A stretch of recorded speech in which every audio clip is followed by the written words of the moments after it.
안녕하세요. 2022년 치유와 희망을 노래하는 원례 포럼 4월 원례 포럼을 시작하겠습니다. 오늘 원례 포럼의 사회를 맡게 된 저를 소개하겠습니다. 지난 3월 달에도 제가 함께 했는데요. 안산 온마음센터 현재 운영위원장을 맡고 있는 명지병원 정신건강의학과 전문의 김현수라고 합니다.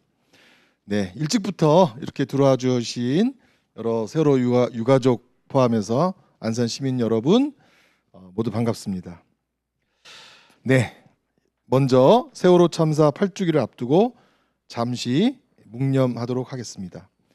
세월호 참사로 희생된 304분과 하늘의 별이 된 250명을 기억하며 참사가 발생한 지 8년이 되는 지금 2014년에 잊지 않겠습니다라는 다짐을 다시 가슴에 새기며 함께 묵념하겠습니다. 묵념.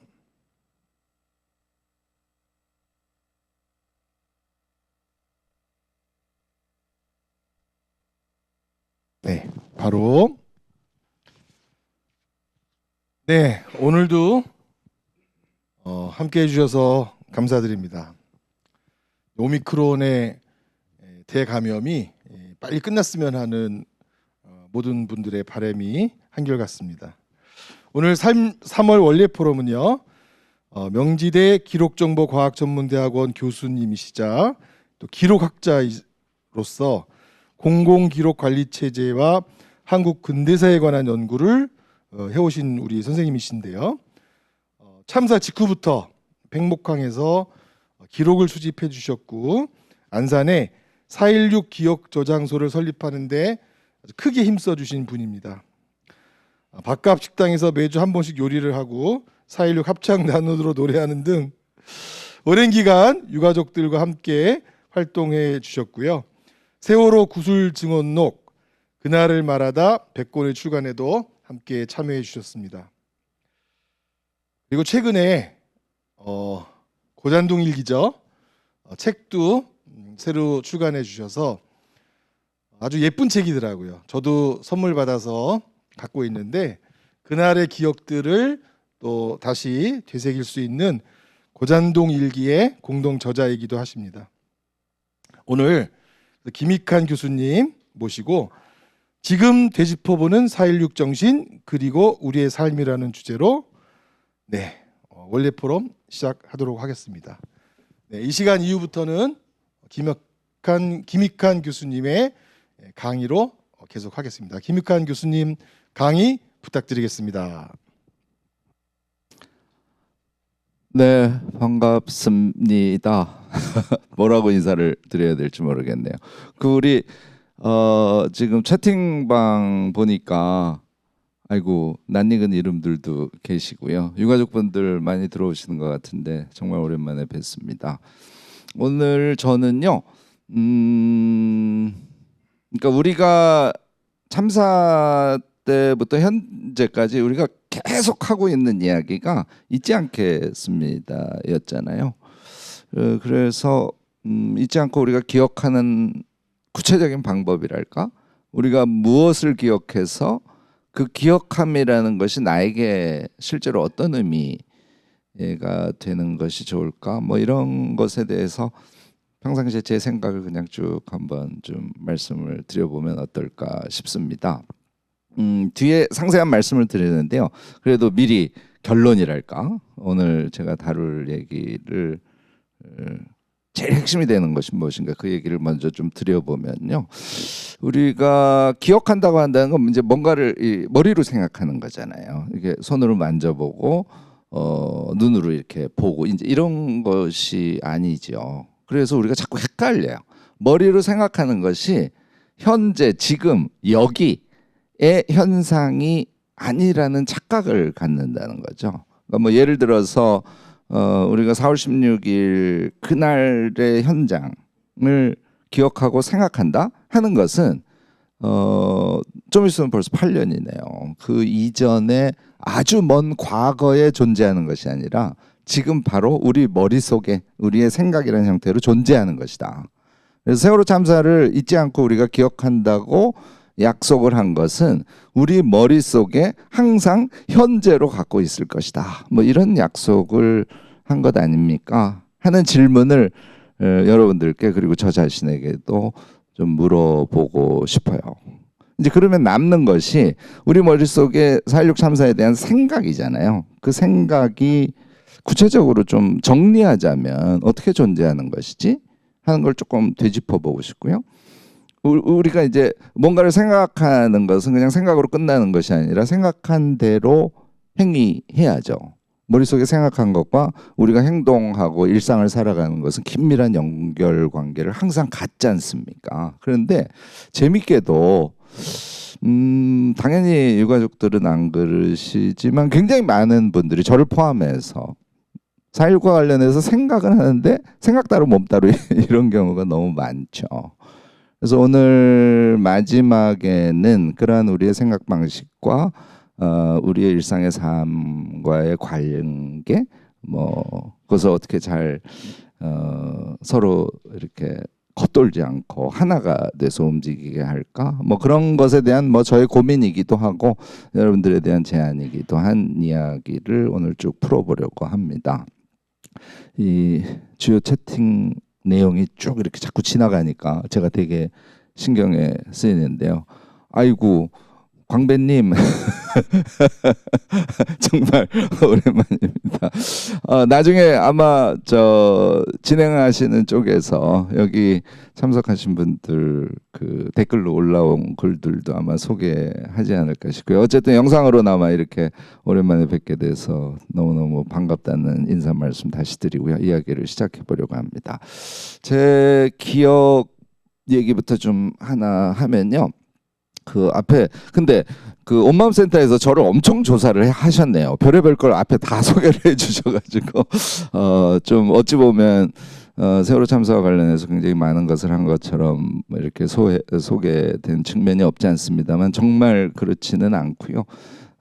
제가 제 그 현직의 상태에서 저의 일상 범위 안에서 세월호 참사와 할 수 있는 것들을 저는 정말 아주 작게 했다고 생각을 해요. 그리고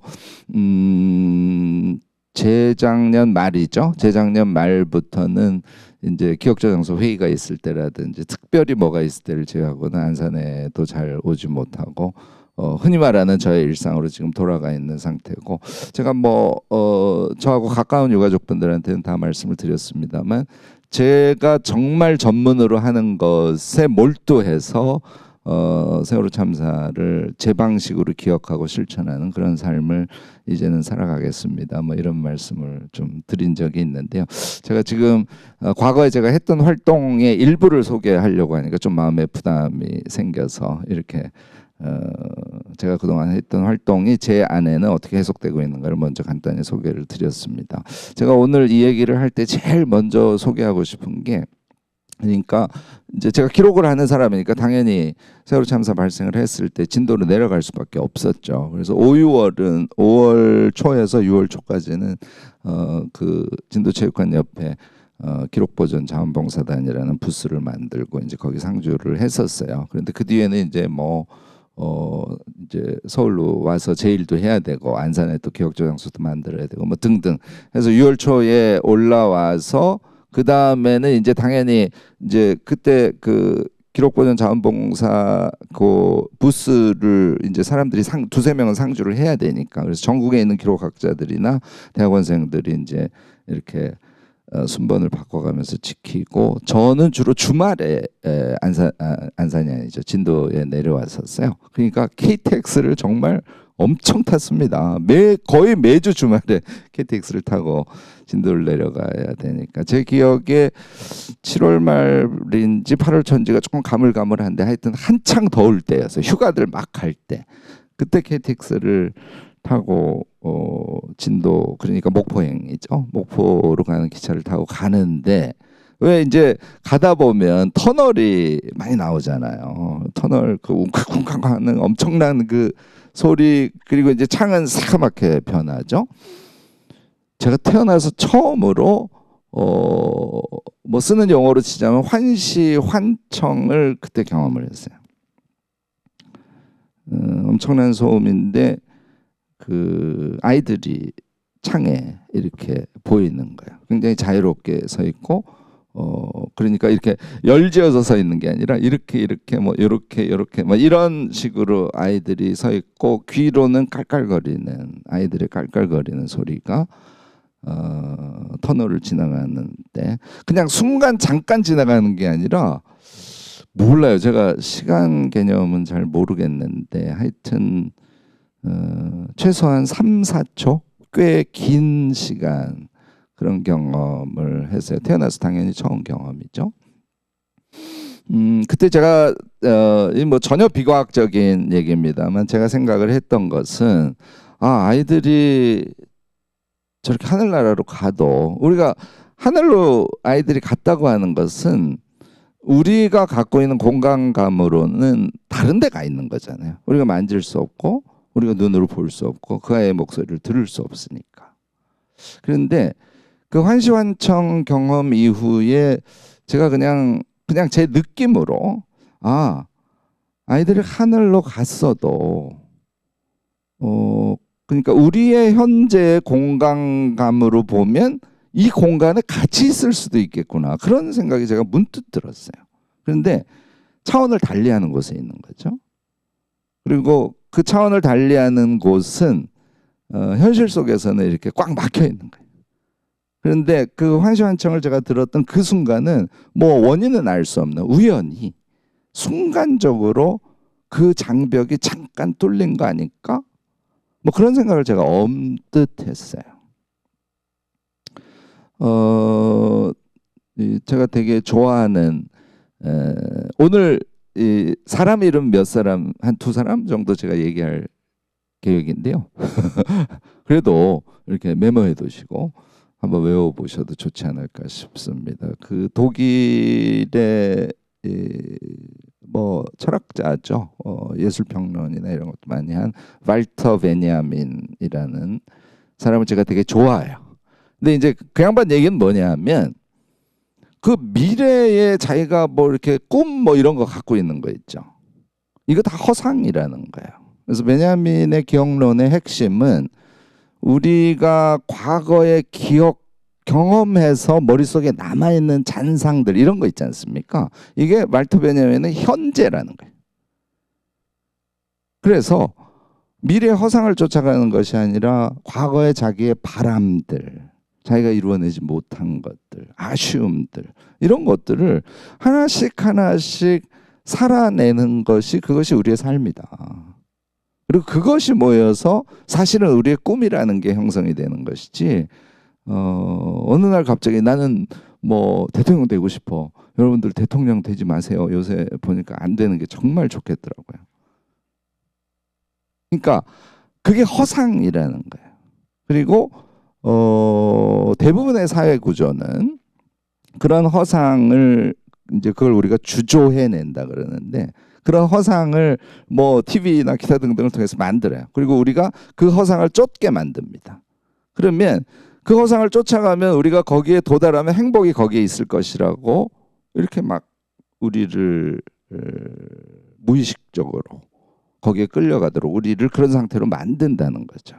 그리고 시간 개념이 굉장히 명확해서요. 막 심지어는 시간표를 짜서 그 목표를 향해서 인간들을 움직이게 만든다는 것이죠. 뭐 여러 가지 동인이 있겠지만 현재까지 대부분의 철학자나 사회학자들의 정리는 결국은 권력이나 큰 자본을 가진 자들의 힘, 그 속에 우리가 빨려 들어가게 하는 아주 기가 막힌 장치다. 여러분들 속고 있습니다. 그게 이제 베냐민의 주장이에요. 그래서 베냐민은 결국은 기억의 삶이 현재의 삶이고 과거에 우리가 이루지 못했던 것을 그야말로 꿈으로 가지면서 하나하나 현재를 살아가는 그런 삶이 중요합니다. 뭐 이런 얘기를 비교적 자주 한 그런 철학자입니다.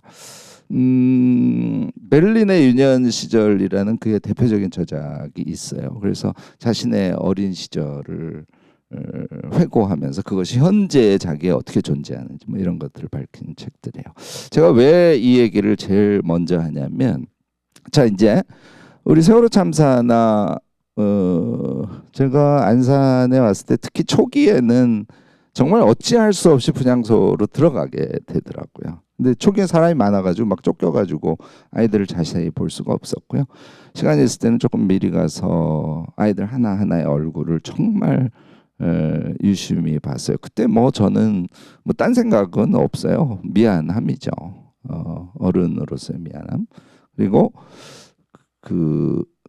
이 얼굴을 하나하나 새기는 게 제가 할 수 있는 유일한 일이었으니까요. 근데 예를 들어서 1년이 지나서 그 아이의 얼굴이 저한테 떠오른다는 거. 그리고 4.16 참사를 겪었을 때 이건 이러면 안 되는데 저건 저러면 안 되는데 우리가 이거는 이렇게 생각하고 이거는 이렇게 행해야 되는데 하고 그때 자잘한 결심을 사실은 되게 많이 했거든요. 저 자신이.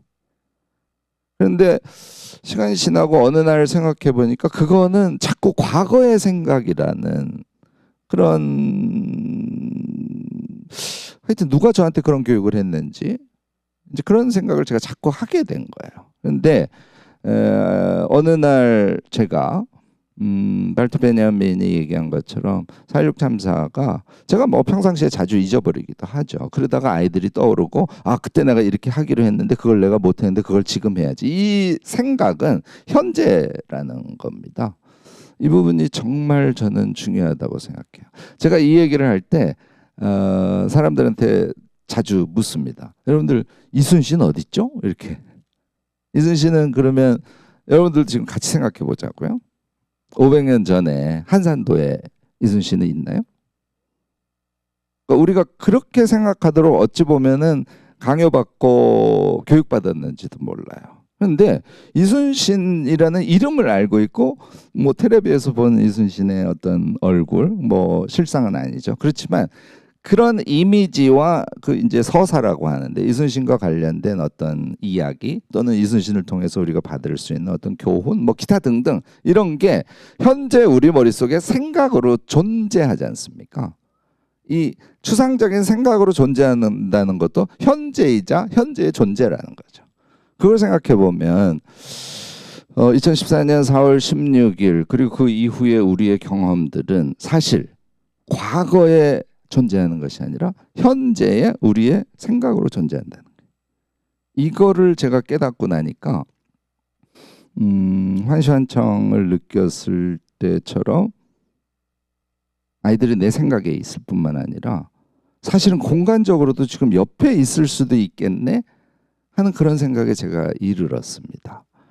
이 생각 방식은 이후에 제가 안산에서 활동을 할 때도 그렇고 제가 연구 작업을 할 때도 그렇고 저의 현재의 그냥 일상 속에서 4.16이 저와 함께 하게 하는 그런 아주 중요한 좀 뭐 생각의 성장이었다고나 할까요? 그런 것 아니었나 싶습니다.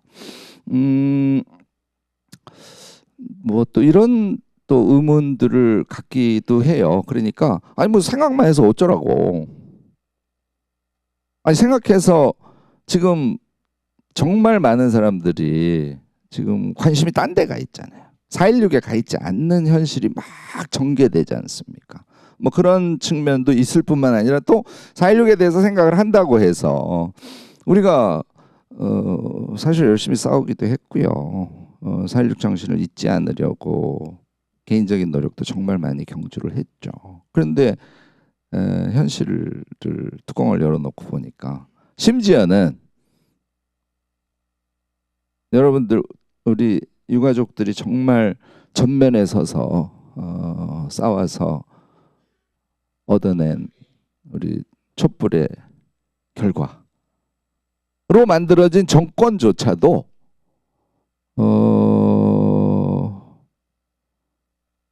뭐 그냥 직설적으로 얘기하면 4.16과 관련해서 해준 게 없잖아요.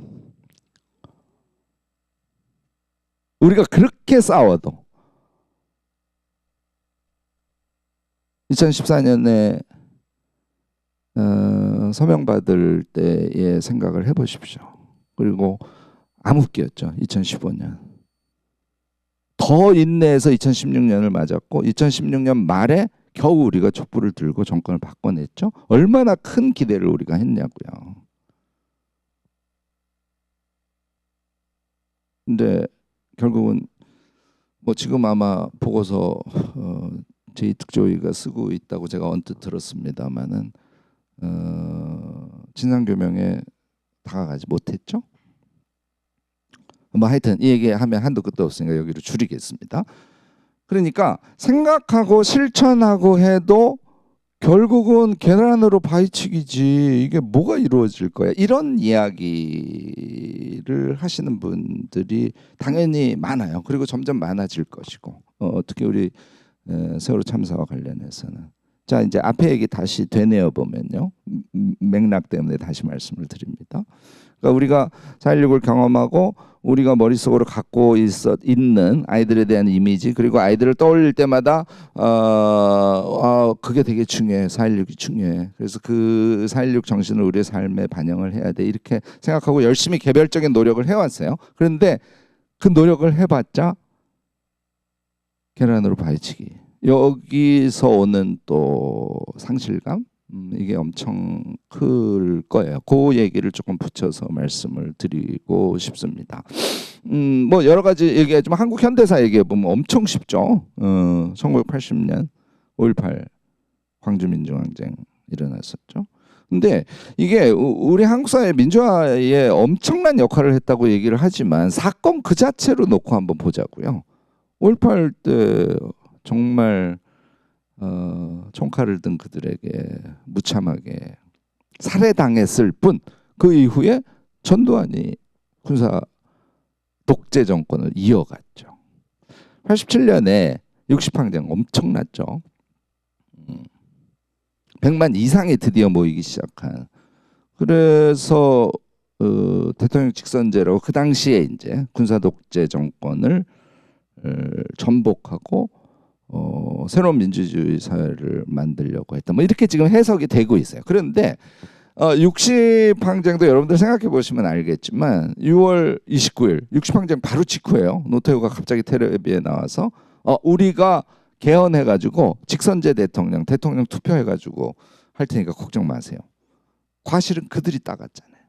그리고 투표해서 노태우가 대통령이 됐어요. 뭐 이 얘기하면 한도 끝도 없으니까 제가 줄이겠습니다. 광우병 촛불 여러분들 다 기억하실 거예요. 엄청난 인파가 모였죠. 그때 이제 드디어 한 번 모이면 막 100만 그것의 재현이 우리 촛불이었잖아요. 그런데 광우병 촛불 이후에 소고기 수입 문제 해결이 됐습니까? 사실 아무 변화 없었죠. 그 직후에는. 뭐 이 얘기는 좀 반대하시는 분들도 계시겠습니다만은 2016년 17년의 촛불 이후에 그 촛불을 들었던 한 사람 한 사람의 그 마음이 한국 사회의 그러니까 사회와 정치, 경제 포함 여기서 실현이 됐습니까? 표면적으로 보면 안 됐잖아요. 우리가 지지한 정권도 사실은 우리의 마음을 담은 성과를 만들어내지 못했지 않습니까? 심지어는 얼마 전에 있었던 선거에서는 보수주의자들에게 정권을 내놓는 이런 상황까지 맞이했죠. 제가 얘기하고 싶은 것은요. 그래서 바위로 우리가 돌을 치는 그런 행위로 느낄 수밖에 없는 삶을 살아왔어요. 여러분 근데 택시 운전사라는 영화 많이들 보셨을 겁니다. 그러니까 5.18 때 그 엄청난 그 폭력과 탄압에서 희생 그리고 거기에서 슬픔, 울분들 사람들의 마음이 그 영화에 잘 녹아서 표현돼 있지 않습니까? 제가 강조하고 싶은 거는 그 마음이에요. 그 마음들은 끝까지 잠복해도 살아남아 있다는 거예요. 그 마음이 쌓여서 사실은 한국 사회는 노태우가 6.29 선언에서 대통령 직선을 했다고 하지만 그 근저에는 말이죠. 5.18부터 사람들의 마음에 쌓인 그 마음들이 존재했던 거예요. 그 마음의 힘이 투표의 행위도 바꾸게 되고 그 마음의 힘이 권력을 부리면서 우리를 윽박지르거나 또는 권력을 가지고 부정한 행위를 한 자들을 보면 옛날에는 우리가 겁이 나서 움츠려들었지만 그 마음들이 쌓이면서 그들과 함께 일상 생활을 통해서 끊임없는 투쟁을 해가고 그래서 현재 사회가 만들어진 거죠. 여러분들이 저는 정말 생생하게 기억이 나요. 정말 제가 가슴이 아팠기 때문에 2015년 2월에 우리를 좀 제발 좀 봐주세요. 그리고 저 배 2014년 11월에 갑자기 아이들 수색 중단한다고 인양 때문에 받아들였잖아요. 그런데 해가 지나도 인양에 대해서 얘기가 없으니까 여러분들이 안산에서 진도까지 우리 유가족들이 행진을 했죠. 큰 성과 없었어요. 2015년에 성과 없었고 2016년에 성과 없었어요. 그런데 배가 침몰하는 상황을 국민들이 다 실황으로 봤어요. 그 마음 그리고 어른됨의 부끄러움 그리고 무책임하고 정말 치사했죠. 권력을 가진 자들이 해경이 교육부가 교육청이 심지어는 학교와 선생님들 그리고 저 자신 너무 창피한 짓을 했잖아요. 그 기억이요 마음속에 남아 있었던 거예요. 그 남아 있었던 마음이 유가족들이 2016년 말 촛불 시위 때 최전방에서 그것이 TV에서 힐끗힐끗 보이고 현장에 간 많은 시민들이 유가족들을 바라보고 그 힘에 의해서 새 정권을 만들 수 있었죠. 이렇게 뭐 새 정권에 대해서 제가 아까 좀 아쉬움을 토로했습니다만 그럼에도 불구하고 그 마음의 힘에 의해서 세상이 이렇게 변화해가는 걸 사실 우리가 경험하고 있습니다. 제가 아까 두 사람 얘기한다 그러는데 한 사람 더 말씀을 드리면 페르낭 브로델이라는 이번엔 역사학자입니다. 프랑스의 역사학자죠. 물질 문명과 자본주의라는 뭐 엄청 유명한 지중해라는 그런 대작을 써낸 역사학자인데 이 브로델의 주장은 이런 거예요. 우리가 역사의 흐름을 보면 좀 구체적인 얘기는 생략하고 이제 논리는 이런 거예요. 표층하고 요 중간층하고 심층이 있다는 거예요. 그거를 같이 봐야 된다는 거죠. 표층에 있는 거는 사건이에요. 그러니까 우리 세월호 참사 같은 그 사건은 표층, 우리 눈에 우리가 경험할 수 있는 표층이라는 거죠. 그것을 일으키게 하는 것은 구조층, 중간에 있는 구조, 사회 구조, 뭐 정치 구조, 뭐 경제 구조 이런 구조가 표층에 작동을 한다는 거죠. 근데 그 밑에 심층이 있다는 거예요. 그래서 이 심층은 장기 지속 발전이라고 하는데 이 심층이 길게 작동하면서 역사의 흐름, 역사의 색깔, 역사의 발전의 방향 이런 것을 규정한다는 겁니다. 그 심층이 곧 예를 들어서 우리의 습속이라 그러는데 우리 습관들, 우리의 생각 방식들, 뭐 포괄적으로 문화라고 칭하기도 하죠. 그게 저변에 있다는 거예요. 그러니까 어떤 사건이 일어나는 것은 구조의 작동이기도 하고 그 사건의 어떤 특징, 성격 이런 것을 심층에 있는 생각들이 직접 영향 미치기도 하고 또 그 사건을 경험한 우리가 다시 우리의 생각을 바꿔가기도 하고 이렇게 표층, 중간층, 심층이 역동적으로 작동하면서 역사라는 건 이렇게 흘러가고 성장해 간다. 이제 이렇게 보는 관점이에요. 자 이제 5.18를 택시 운전사라는 영화에서 그렇게 그린 그들의 마음이 이후의 한국 사회의 변화에 직접적으로는 계란으로 바위치기라고 우리가 느끼지만 표층이죠. 사건사적으로는. 그런데 긴 텀에서 보면 그 심층이 우리 사회 변화에 어떻게 작동했는지 그리고 오늘 많이 참석해 주신 유가족들의 그간의 실천이 지금 당장의 표층, 어떤 사건, 우리 눈으로 확인할 수 있는 직접적인 결과 이것으로는 나타나지 않음에도 불구하고 그것이 한국 사회 변화에 장기 지속적으로 지금도 작동하고 있고 앞으로도 작동할 것이다 라는 신념을 우리가 갖게 하는 논리체계를 지금 소개한 페르낭 브로델이라는 학자가 이미 밝힌 바 있습니다. 저는 그것을 믿어요. 그래서 우리는 끊임없이 계란으로 바위를 쳐야 된다. 이제 이렇게 생각을 합니다. 자, 이제 생각 얘기로 다시 돌아가 볼게요. 제가요, 생각, 기억 이런 걸 얘기할 때 액체, 고체 뭐 이런 용어를 써요. 그 부분 지금부터 설명을 좀 드리도록 하겠습니다. 사람 이름만 2개 외우지 말고 우리 영어 단어, 아이씨 이렇게 무슨 강연하면서 영어야 뭐 이러고 댓글 올라올까 봐 살짝 걱정이 되긴 합니다만, 그래도 하겠습니다. explicit라는 거하고요, implicit이에요. 이제 설명하니까 쉬워집니다. 그러니까 x 그러면 이렇게 밖으로 나가는 거잖아요. 요 in인데 그러니까 안으로 들어오는 거예요. 그래서 explicit하고 implicit의 일단 그 이미지랄까, 그건 여러분들이 잡으셔서 explicit 밖으로 이렇게 하는 거, implicit 안으로 우겨 넣는 거. 이제 플리만 알면 되잖아요. 플리는 어원적으로 어떤 거냐면 이렇게 주름 같은 거예요. 그러니까 우리 왜 뇌에 주름이 있죠. 그냥 뇌로 생각하자고요.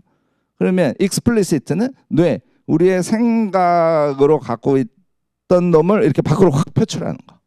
얘가 이제 explicit의 이미지에 맞겠죠. implicit는 저는 뭐 하고 있을까? 제가 지금 생각하고 있는 걸 explicit 하고 있는 거죠. 이거를 그래서 한국말로 명시화한다 이렇게 써요. 좀 평상시에 안 쓰는 단어이긴 하지만 이참에 하나 기억을 해둡시다. 네, implicit는 그러니까 자기가 말하자면 인식하는 거죠. 머릿속으로 이렇게 뭐 인지화한다 이렇게 써도 되고요. 어쨌든 저는 지금 여러분들께 explicit 하고 있는 거잖아요. 제가 생각하고 있는 거를 말을 통해서 표출하고 있는 거죠. 여러분들은 제 이야기를 들으면서 주름 안에 제 이야기의 내용을 집어넣고 있는 거죠. 요거 이제 한 말씀 드려놓고요. 이제 제 이야기를 듣고 오늘 강연이 끝나면 한번 생각해 보시기 바랍니다. 자기 마음속에 제 얘기가 어떻게 남는지. 얘가요, 저는 그냥 액체 상태 이렇게 보통 표현을 해요. 그러니까 생각이 이렇게 물처럼 좀 부정형, 이게 딱 정형화돼서 정리된 그런 상태가 아니라 이렇게 액체 상태처럼 이렇게 존재합니다. 근데 걔를 우리가 말이나 글이나 뭐 이런 걸로 explicit, 아까 제가 명시화 겉으로 끄집어낸다고 생각해봐요. 그러면 제가 강의한 것에 굉장히 여러 가지 생각 중에 어떤 하나를 선택해서 말을 하게 되겠죠. 또 우리가 말을 하거나 글을 쓰려 그러면 걔를 좀 이렇게 정리하게 되잖아요. 그래서 우리의 생각, 아까 4.16 참사 그리고 4.16 정신에 대한 우리의 생각은 그냥 보통의 생각의 상태라고 하면 뭔가 이렇게 물처럼 이렇게 있어요. 근데 좀 뭐랄까, 뭐 부정확하다면 좀 표현이 아니고요, 이렇게 깔끔하게 정리된 상태로는 있지 않을 수 있다는 거예요. 우리 마음속에 있다. 아까 제가 생각, 기억이 현재라고 말씀을 드렸음에도 불구하고 그것이 하여튼 손으로 이렇게 딱 잡을 수 있는 그런 느낌으로 딱 정리는 안 돼 있을 수 있어요. implicit 상태에서는. 그래서 explicit 하는 게 되게 중요하다고 생각해요. 자, 뭐 이런 방법이 있겠죠. 4.16에서 내가 경험한 것을, 내가 경험한 거를 여러 가지로 잘 떠올려 보니까 나에게 이런 교훈을 줘. 4.16이 나에게 준 교훈을 내가 지금부터 메모해 볼 거야. 그래서 메모를 5가지를 했어요. 그러면 4.16의 경험, 4.16의 기억, 4.16에 대한 생각, 얘가 어떻게 된다고요? 좀 더 구체화되죠. 좀 더 정리되죠. 걔를 정리했을 때 비로소 4.16을 경험하고 아이들에게 미안함을 갖고 4.16에 대해서 잊지 않겠다고 약속한 내가 구체적으로 무슨 실천을 해야지? 나를 뭐를 바꿔야지? 이거에 대해서 여러분들이 생각할 수 있게 돼요. 그래서 저는 오늘 그 부분을 정말 마음을 다해서 여러분들께 좀 강조하고 싶습니다. 요거 실화인데요. 17년 되기 전에 2016년 말 어느 날이었어요. 저하고 이제 SNS로 대화를 하는 어떤 여성분이 시위가 다 끝나고 집에 가봤더니 아이가 게임을 하고 있는 거예요. 그러니까 집에 가서 아이한테 너 오늘 학원 갔니? 네 공부를 해야지 지금 말이야. 뭐, 상상 가시죠? 그리고 저한테 마음이 아파서 문자를 하셨더라고요. 내 유가족들이랑 같이 있었는데 나는 집에 와서 아이에게 입시지옥에 내 아이를 쳐넣는 그런 행위를 나는 하고 있더라. 그래도요, 그분은 4.16 정신이 뭔지를 알고 자기가 느끼고 계시고 그 4.16 정신이 아까 제가 말씀드린 명시화를 정확하게는 하지 않았다고 하더라도 나의 일상의 실천의 하나의 기준, 내가 무엇을 실천해야 되는지에 대한 명확한 지표 같은 거를 그래도 준 케이스예요. 그러니까 시위하고 들어가서 유가족들에 대한 잔상이 머릿속에 남아있는 상태에서 자기가 자기 아이에게 너 왜 공부 안 하니? 너 오늘 학원 갔니? 라고 이야기하는 자신을 성찰해보는, 자기를 되돌아볼 수 있는, 결국은 4.16이 자기 일상에 개입하고 있는 그런 경험을 하신 분이에요. 좋은 케이스입니다. 그러나 그분을 포함해서, 저를 포함해서 4.16이 나의 일상에 실제로 살아서 숨쉬고 나를 변화시켜 가고 있는가? 이거 저 꼭 생각해 봐야 된다고 생각합니다. 그게 아까 제가 처음 이야기 시작할 때 무엇인가를 생각한다는 것은 과거에 있는 게 아니라고요. 4.16 참사는 2014년 4월 16일에 있는 것이 아닐 수 있다는 거예요. 왜냐하면 우리의 현재 생각 속에 아이들의 얼굴이 떠오르고요. 그 아이에 대한 미안함이 있고요. 그 일을 발생시킨 우리가 해온 짓에 대한 자기 반성이 있고요. 그 이후에 우리의 노력들, 우리의 투쟁들, 그 과정에서 목도한 우리의 현실이 존재하지 않습니까? 그 모두가 우리 머릿속에 남아있죠. 자, 걔를 explicit 한다는 것은 정리한다는 걸 우선 출발로 해요. 걔를 정리해서 우리의 현재 머릿속에 갖고 있는 생각, 그 생각은 우리의 삶을 바꿔가는 생각이라는 거죠. 그렇지 않으면 우리가 기억하겠습니다. 잊지 않겠습니다라는 약속을 실제로 한 것일까요? 이런 질문을 저 자신에게도 해보는 거죠. 오늘 제 얘기를 듣는 여러분들께도 해보는 겁니다. 사실 좀 만만치는 않습니다. 4.16에 대한 기억은 정말 여러 가지가 있지만요. 예를 들어서 지금 교육 얘기 제가 잠깐 했고요. 예를 들어서 돈. 잘 생각해 보면 4.16은 우리에게 돈에 대한 생각을 완전히 뒤집어 놨죠. 뭐 이것도 8월 중순쯤이야. 그러니까 프란치스코 교황 님이 한국에 와서 그게 이제 8월 15일, 14일 요때잖아요. 서울에서. 우리 이제 단신동성 하다가 하루 자리 비워준 날이죠. 쭉 돌면서 유민 아빠 손잡고 우리 모두가 엄청 울은 날이죠. 그 직후예요. 이제 다시 그 광화문 광장에 들어가서 농성들을 하고 이제 이런 상황에 거기 이렇게 서서 어떤 엄마가 저한테 한 얘기예요. 제가 다른 데서도 이 얘기는 몇 번 해서 뭐 좀 중복해서 들으시는 분들도 계시긴 하겠습니다. 그러니까 요컨대 그 애 신발을 사줘야 되는데 그 돈이 그때 마침 없었나 봐요. 없을 수 있죠. 그러니까 나이키 신발 뭐 이런 걸 사주고 싶었지 않겠어요? 아이도 그걸 원했고. 그래서 아침에 아빠랑 티각티각을 한 거예요. 밥 먹다가. 아이는 같이 밥 먹다가 에이 나 이제 학교 갈 거야. 그러고 가버렸어. 그게 애를 하늘로 보낸 다음에 계속 기억에 남는 거예요. 그러니까 나이키 안 사줘도 되니까. 네?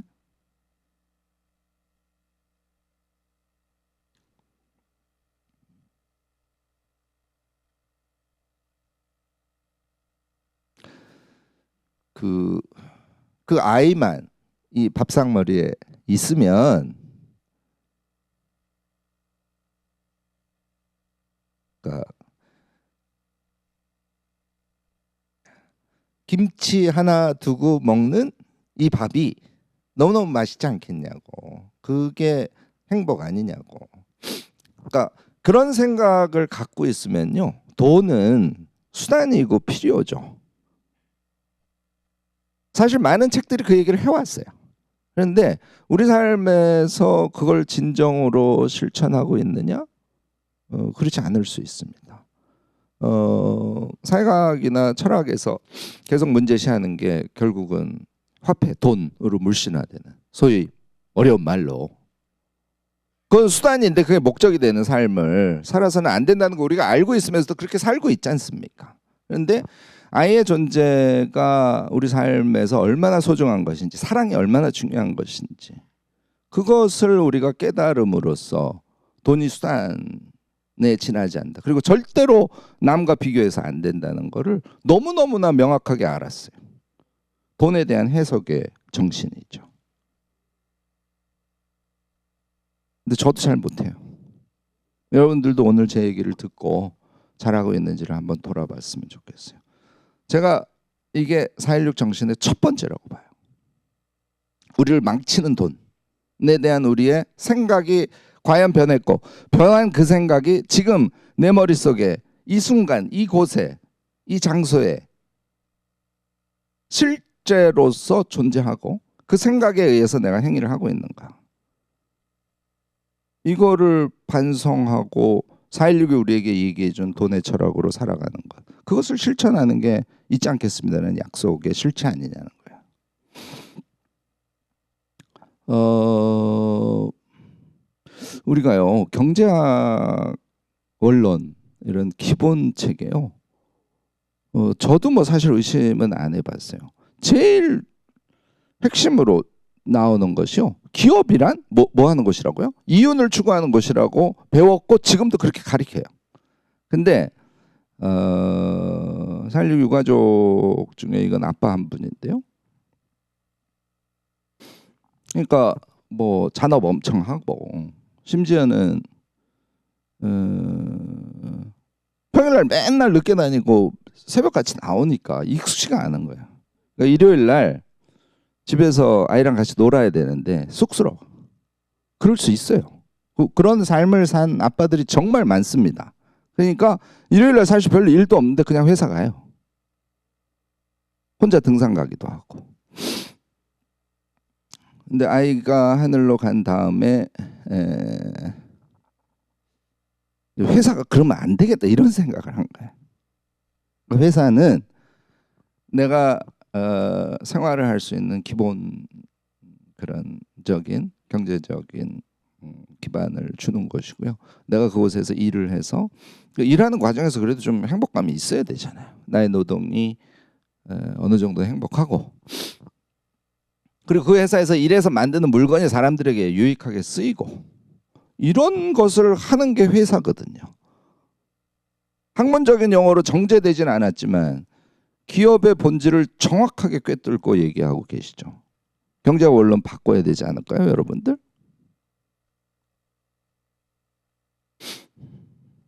왜 그런 생각을 강하게 했는지 또 한 가지 이유가 있어요. 청해진 해운을 이제는 경험한 거지 않습니까? 기업이 이윤을 추구하는 곳이면 아이들이 배를 타고 가다가 어떤 일이 발생할지 배를 전문으로 하는 사람들은 그걸 왜 예측을 못합니까? 그럼에도 불구하고 그런 살인적인 행위를 이윤 추구라는 경제학 원론에 나온 잘못된 사회적 정당성을 가지고 행위하는 그 기업들에 대해서 근본적인 문제의식을 우리는 갖게 됐죠. 자, 그러면 우리가 뭐 제가 얘기하는 4.16 정신의 두 번째인데요. 내가 사랑하는 사람을 위해서 노동하는 뭐 그런 삶. 뭐 얘기 좀 길어지고 있어서 조금 더 짧게 가겠습니다. 기업만 그러냐? 우리 정치학 원론에는요, 정당은 권력을 쟁취하는 것을 목표로 하는 집단이라고 가르쳐요. 아니 그러니까 저는 뭐 4.16이 발생했을 때 현재 민주당 계열의 소위 진보적 성향을 가졌다는 정당이 그나마 열심히 어떻게 해보려고 애를 썼다고는 물론 생각을 해요. 지금 보수당은 엄청난 죄악을 저질렀죠. 그런데요, 뭐 그것이 진보건 그것이 보수건 간에 정치권은 기본적으로 권력 정치를 향해서 가고 있었어요.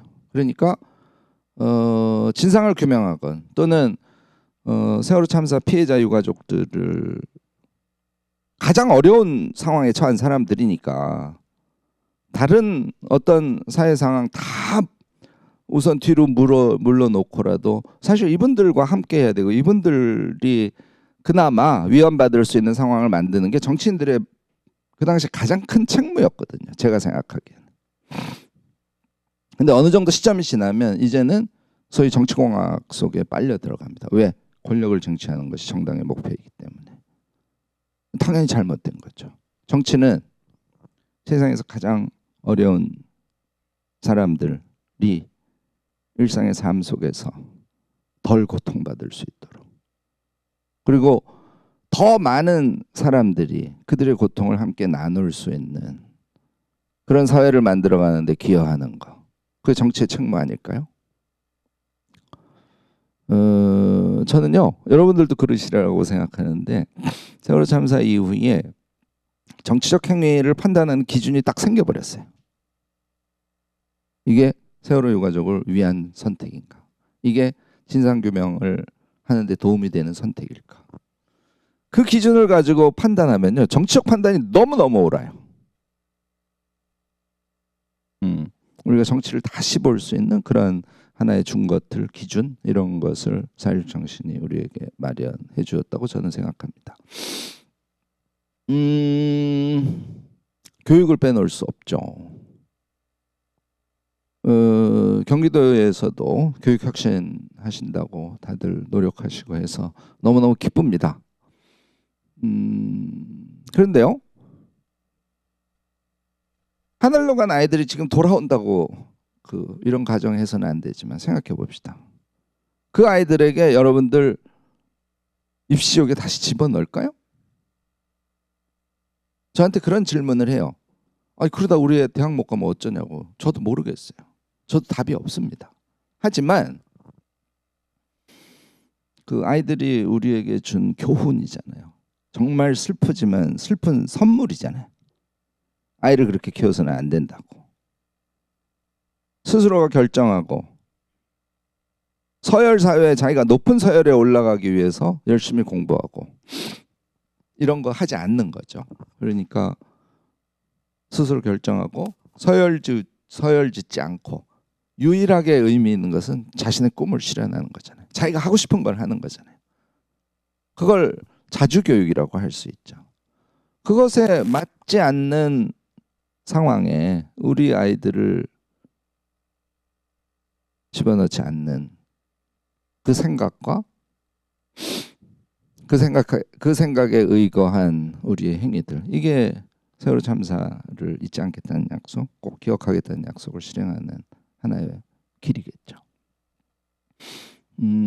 제가 한 가지 더 좀 말씀을 드리면, 제가 되게 놀란 것 중에 하나가, 뭐 놀란 것이 아니라 당연한 것이긴 하죠. 우리 유가족들의 많은 분들이, 저희가 이제 구술을 또 했지 않습니까? 뭐 평상시에는 제가 잘 못 들었던 얘기인데 구술을 하면서 들은 꽤 많은 유가족들이 봉사활동, 그다음에 시민운동 이런 걸 하고 싶어 하셔요. 이유는 당연하죠. 왜? 정말 우리 가정 하나 꾸려가는데도 너무 정신 없었거든요. 우리 책임은 아니에요. 근데 어쨌든 그런 삶을 살아왔거든. 그러니까 세상 일에 너무 무관심했다는 후회를 계속하는 거죠. 왜? 아이를 잃었으니까.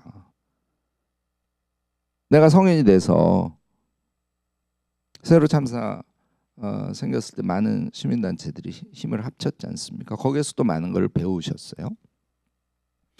나도 평생을 그렇게 나만 챙기지 않고 사회도 좀 챙기고 이렇게 했으면 혹시 우리 아이가 저런 일을 당하지 않았을 수도 있을 텐데,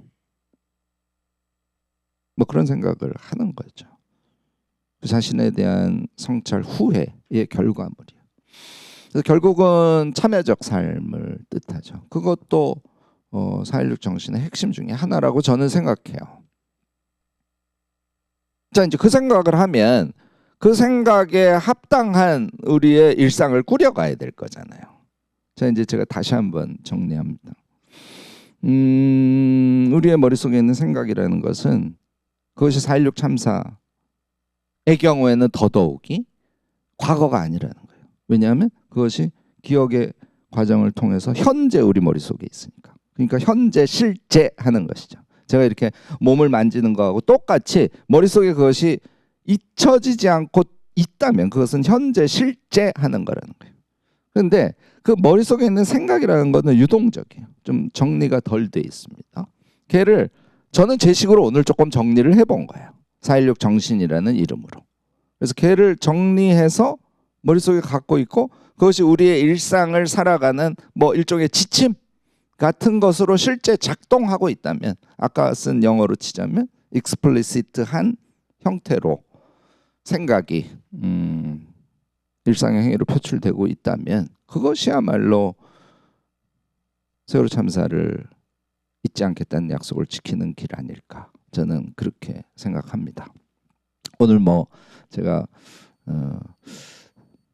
저 이렇게 강연 같은 걸 하면 자꾸 이렇게 흥분하는 습성이 있어서 여러분들 얘기 들으시면서 좀 부담스럽지 않았을까 걱정이 되긴 합니다만 어쨌든 제 마음을 다해서 있는 그대로 솔직하게 말씀을 드린 거라고 이해해 주시기 바랍니다. 우리가요, 얘가 근데 저처럼 얘기하고 그럼 이제 여러분들 중에 저를 잘 아시는 분들은 너는 뭐 평상시에 그렇게 퍼펙트하게 완전하게 4.16 정신을 가지고 살아갔니? 이렇게 물으실 수 있어요. 저 정말 그렇게 못합니다. 너무 잊어버려요. 그리고 특히 요즘 너무 잊어버려요. 이제 내일 모레면 8년이네요. 4월이 오는 게 여러분들이 싫죠? 저도 정말 싫었어요. 벚꽃 정말 싫었어요. 그냥 자꾸 눈물이 나니까. 유가족들은 얼마나 싫으시겠어요. 근데 저 작년 정도부터 생각을 적극적으로 바꿨어요. 올해는 더 그렇게 할 겁니다. 4월이 가까이 오면요. 제가 평상시에 너무 아이들을 잊어버리고 사니까. 4월이라는 그 기간이 그래도 아이들을 더 자주 생각할 수 있게 해주는 그런 고마운 때다. 봄이 아주 미웠는데요. 봄을 좋아하기로 했습니다. 그렇게라도 저의 무딘 이 몸뚱아리, 무딘 생각들 그리고 실천하지 않는 일상들 이런 것들을 좀 바로잡아 가고 싶었어요. 그래서 작년 그리고 올해 이제 좀 있으면 4월이어서 저 막 기쁘게 적극적으로 아이들을 생각할 요량으로 지금 있습니다. 여러분들도 그러셔도 나쁘지 않을 것 같아요. 무슨 얘기를 하고 싶은 거냐면 뭐 종교가 다르신 분들 좀 뭐 이 얘기가 옳을지는 모르겠지만 사실요 교회나 성당 이렇게 주일날 열심히 가잖아요. 좀 낫지 않아요, 여러분들? 평상시에 이렇게 자꾸 잊어버려요. 그런데 그 미사나 이렇게 예배 보고 나면 좀 더 기억에 나죠. 이것처럼요. 사실은 그 의례라는 것이 인간의 삶에서 갖는 의미는 굉장히 큽니다. 4월이 우리에게 의례로 다가오는 것도 저는 나쁘지 않다고 생각해요. 제가 이제 우연한 기회이긴 합니다만 그 우리 화랑유원지에서 엄마와 함께 하장했을 때 그 오늘 경미 엄마도 들어와 있는지 모르겠네. 그 경미 엄마가 쓴 이 캐리로 쓴 뭐 경미에 대한 이렇게 글을 그건 팔려고 하는 게 아니라 이렇게 전시를 해두신 거를 제가 막 고집을 해서 걔를 사와서 지금도 저희 집 현관에 이제 경미 엄마가 쓴 경미에 대한 글이죠. 이제 현관에 저희 집 뭐 오래된 가톨릭 집안이라서 이렇게 성모상하고 그 옆에 이제 경미 캘리가 이렇게 있어요. 그러니까 할 수 없이 나가다 들어도 계속 경미를 볼 거 아니에요. 경미는 저에게는 그런 의미에서는 하늘로 간 아이들의 대표죠. 그냥 상징이죠. 그러니까 그런 일상이 저를 정말 다 잡아줘요. 세월호 참사에 대한 생각, 4.16 정신이라는 것이 생각이란 형태로, 그것도 조금 더 구체화된 상태로 저의 삶의 지침으로 지금 현재 나에게 있게 만들어준다는 거죠. 여러분들도 뭐 일종의 그런 수단이랄까요? 그런 거 자기 나름대로 한두 개씩 갖고 계시면 참 좋지 않을까 싶고요. 4월이 우리에게는 그런 의미를 갖는다는 말씀을 드리고 싶습니다. 오늘 얘기 마무리에는 지금까지 이야기한 것의 연장선인데요. 정말 세월호 참사와 관련해서 정말 중요한 일들이 너무너무 많고 지금 다 해결이 안 됐어요. 그런데 저는 그 중에서 아까도 말씀드렸듯이 우리가 계란으로 바위치기라도 우리의 마음이 기반에 있고 그것이 세상을 끝끝내 변화시켜 가요. 저는 그렇게 믿어요. 그래서 마음을 유지하는 거, 기억하는 거, 우리가 14년에 했던 약속을 평생 지키는 거, 그것이 정말 중요하다고 생각하고요. 거기에서 의례가 갖고 있는 의미에 대해서 또 마지막에 제가 말씀을 드렸지 않습니까? 저는 우선요, 기억교실하고 생명안전공원에 대해서 조금 말씀을 드리고 싶습니다. 여기 교육하시는 분들은요, 학생들 정말 1년에 한 번은 꼭 데리고 오셔야 돼요. 저는 그렇게 생각해요. 그리고 안산에 사시는 분들도 의뢰 하나로 교육교실하고 이제 앞으로 완공될 생명안전공원은 이렇게 이 코스죠. 아이들이 있었던 교실, 아이들의 일상의 삶이죠. 그리고 아이들이 잠자고 있는 그 공간, 여기를 순례하듯이 도시면서 그것을 우리가 4.16 정신을 잊지 않는, 그리고 그것을 우리의 일상에서 실천하는, 그것을 위한 의례의 하나로 저는 반드시 해야 된다고 개인적으로는 생각해요. 한국 사람 모두, 심지어는 외국인 모두. 그리고 이제 개인적인 의례도 저는 정말 중요하다고 보는데요. 우리 오늘 또 마침 이따가 경미 엄마 또 같이 출연해 주신다고 하는데요. 그 경미 엄마도 지금 같이 활동하고 있는 4.16 기억조장소에서 매년 4월 16일 날 4월 16일 일기를 올해부터 모으기로 했답니다. 너무 좋지 않아요? 여러분들 4월 16일에는 2014년 4월 16일에 대한 경험, 기억, 이것뿐만이 아니고 제가 오늘 말씀드린 그 4.16에 그동안 쌓였던 경험들이 우리에게 어떤 정신으로 남아있는지 이런 것들 일기로 쓰셔서 세상과 함께 공유하는 그런 프로젝트를 한답니다. 아마 14일부터 그 모집을 시작해서요. 16일 지난 며칠 후에도 4.16 일기 쓰신 거를 기억저장소에서 수집을 한다니까 여러분들도 적극적으로 참여하시고 그런 우리의 구체적인 행위 하나하나가 제대로 4.16을 기억하는 방식이고 그것이 우리의 삶을 올바른 길로 이끌어주는 하나의 축이 될 것이다. 뭐 이렇게 좀 소개 말씀을 드립니다. 개인적인 의례를 만드는 데는 굉장히 여러 가지 방법이 있다고 생각해요. 저는 자꾸요. 뭐 오늘 제가 정리한 4.16 정신이라는 것도 어떤 삶의 방향성 이런 것들로 추상화되어 있기는 하죠. 근데 얘가 추상화된과 동시에 아이들의 얼굴이 잊혀지잖아요. 그거는 마치 과제처럼 돼버려요. 그래서 제가 저 스스로에게 끊임없이 강요하는 게 아이의 얼굴을 기억해내는 일이에요. 근데 뭐 정말 많이 하신 분들 많겠지만 저도 정말 분향소에 여러 번 가서 아이들의 얼굴 하나하나를 제 머릿속에 기억하려고 유심히 봤던 사람 중에 하나인데요. 정말 하나도 기억이 안 나요. 시간이 많이 지나서인지 뭐 제가 정확하게 모르겠습니다. 그래서 그래도 우리 가협하고 4.16 기억저장소 사이트에 들어가서 사실 우리 한겨레에서 초기에 아이들 그 박재동 화백이 그린 그림하고 아이들 이야기를 기사로 내기도 했죠. 저는 한참 지난 건데도요. 그런 걸 자꾸 봐요. 자꾸 보게 돼. 제가 이제 어쨌든 교육이 직업인 사람이니까 제가 저희 대학원생들을 교육할 때 4.16 정신의 교육을 잊지 말고 제가 교육을 해야 될 거 아닙니까? 그러면 저는 아이들의 얼굴을 한 명, 두 명이라도 이미지로 떠올리려고 되게 했습니다. 그리고 그 떠올린 아이들의 이미지와 제가 생각하는 4.16 정신의 뭐 1번, 2번, 3번, 4번, 5번이라고 했지만 4.16 정신 3번하고 경미 얼굴 이렇게 그것이 저는 살아있는 기억이자 그것이 살아있는 생각이라고 생각합니다. 그런 것이 우리 일상에